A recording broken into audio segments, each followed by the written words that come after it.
Hi everybody. So what I'd like to do is talk a little bit about teacher feedback and peer feedback, and in order to do that I needed to change the position of the camera. So it's a new topic.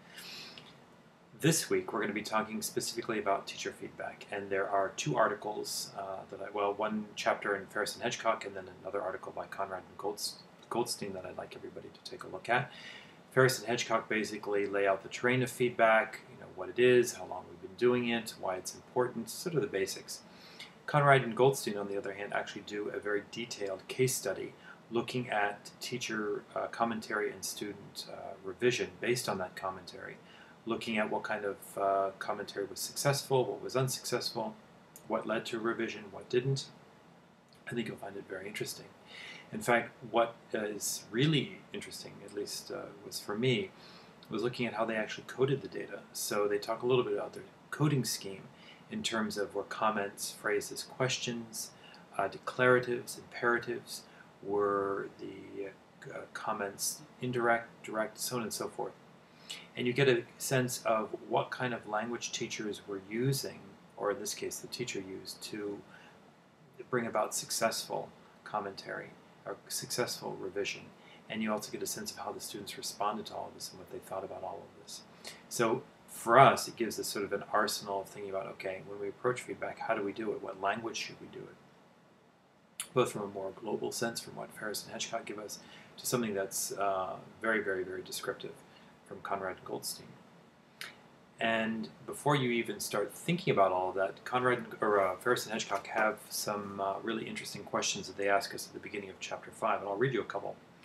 From your own experiences as a student writer, what memories do you have of teacher responses of your texts? So thinking about when your own teachers or professors responded to your writing, what did you find to be particularly useful? What did you find particularly unhelpful? How did those comments structure your relationship to writing in general? Also, another question here. Do you feel that the types of responses that you have received would also be appropriate for ESL student writers? Why or why not? So thinking about writing or feedback that you got from your teachers, could you also use those same types of comments for students who are writing in English as a second language, or if you're teaching another language other than English, for example? Would the comments that you got from your own professors in your first language be appropriate for students who are learning your language? So things to consider, ways to respond to student writing in the language in which we do it. So those are the two readings for this week. I'm going to actually post, right after this podcast, a sample student essay. And this sample student essay is called Globalization and Trade Policies. It looks like this. I'll show it to you. And on the front of the page is the letter C, which was the mark the student got on the paper, and then the teacher's feedback, and the initial really only opening comment, and then there's comments in the paper itself. But the opening comment reads, the teacher, who remains nameless, and the student, who will remain nameless, says, "You have a serious problem in structuring your ideas that I have the impression goes beyond just the language factor," if I've read it correctly. So teacher insults a little bit of the student's intelligence on this one. So what I'd like you to do is, after you've read Ferris and Hedgecock and Conrad and Goldstein, read this paper and just generally look at the feedback that the teacher was giving. This was not an English language teacher. It was actually for a content course in a graduate program. But regardless, the student was male and second language writer of English. So think about what comments the professor gave, and what do you think about it? And if this student had come to you, as this student came to me in this context, how would you have responded to the student? What sort of things would you have kind of helped him with, or how would you have explained the teacher's commentary if you felt that was appropriate at all? Just kind of very generally kind of get a conversation going with something that was actually very real and authentic, to start applying Conrad and Goldstein and Ferris and Hedgecock's discussion to. Next is the second writing assignment. which is giving feedback to a piece of writing. And I've uploaded the the writing assignment number 2, which is, again, giving feedback.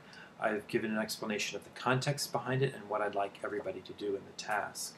So what, briefly, I'll tell you now is what you'll need to do is read a short essay called Working Mothers. It's about 2 pages, double-spaced. It's an actual essay that's used at a university for incoming tutors who want to work in a writing center and give feedback on student writing. So in my own working experience, this essay is very similar to job interviews that I've been on, where I'm given a sample piece of student writing and asked to respond to it on the spot, giving comments and explaining to the search committee how I would respond to the sample student piece. So I'm going to ask you guys to do the same task. I think you'll find it very useful and very helpful to kind of synthesize all the literature and the discussion that we'll be having online to an actual sample authentic piece of student writing to simulate an actual interview type experience. So what I ask you to do is to read that, give feedback on it. You can do that using the comment function. You can actually print it out and write on it and then scan it if you want, upload it, however you want to do that. And then write for me in 2 pages, double-spaced, what you would actually respond to in this student piece and why. So maybe tell me a little bit about how you made your comments, what you would comment on, how you would prioritize your comments. So Ferris and Hedgecock, for example, I think it was on page, let me think, 193, figure 5.2 actually have a nice list that kind of gives you a way to structure your commentary. So I'll ask you to do that again in 2 pages, double-spaced. Draw on the literature, maybe a couple of references to Ferris and Hedgecock or Conrad and Goldstein or others as you see appropriate. I've changed the due date for this, so instead of having the first draft due next week, I've postponed it to March 9th, and we'll do peer critiques, so you can upload it to the next peer critique assignment space and choose a particular group that you want to work with, as you did the last session. Give each other some feedback on that, and then you have a week to make any revisions and then send to me. So I've kind of pushed things back a week on that to give us more time. And so I think that's it. If I forget anything, I'll certainly let you guys know. And if you have any comments, questions, or concerns, please let me know. All right. See you online. Bye-bye.